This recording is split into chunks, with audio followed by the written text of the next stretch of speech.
Here we have the tender frames. I've cleaned up the inside of these with some wet and dry. I'm holding them in vertical alignment with these clamps and mostly together, but then I'm also pinching the ends with these aluminium hair clips. Now they're mostly used for brass soldering in a much smaller scale, so I don't know how they're going to hold up. But basically that's just going to pinch the ends together so they don't splay out.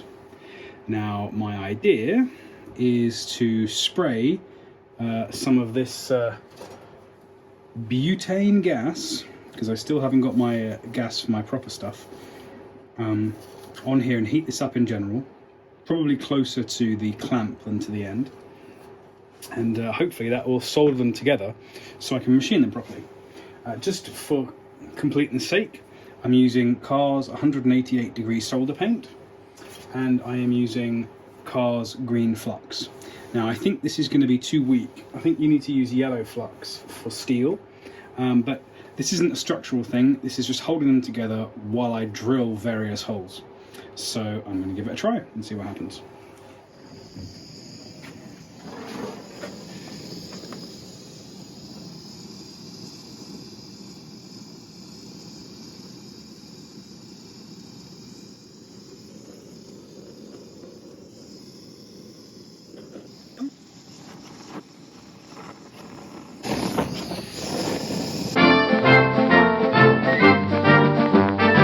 Now that should have done it. I could see the solder bubbling up on this side from heating the metal, and on this side. So let this cool down and we'll see what happens. And I think this is the most marking up I can do now. These are the horn guides and springs. So these castings sit like so. And these are all going to be drilled 6BA tapping size. These will eventually be opened out, but I need to use them to spot through to this angle.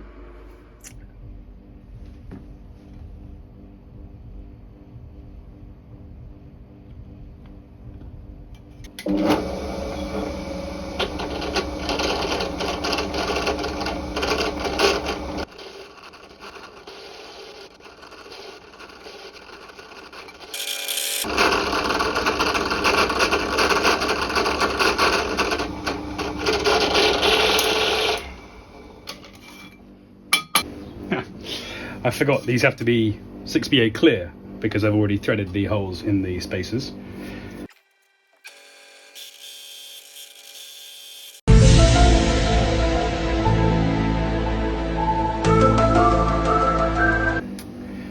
I think this is about as far as I can take the chassis sides until I've figured out what's going on with the horn guides.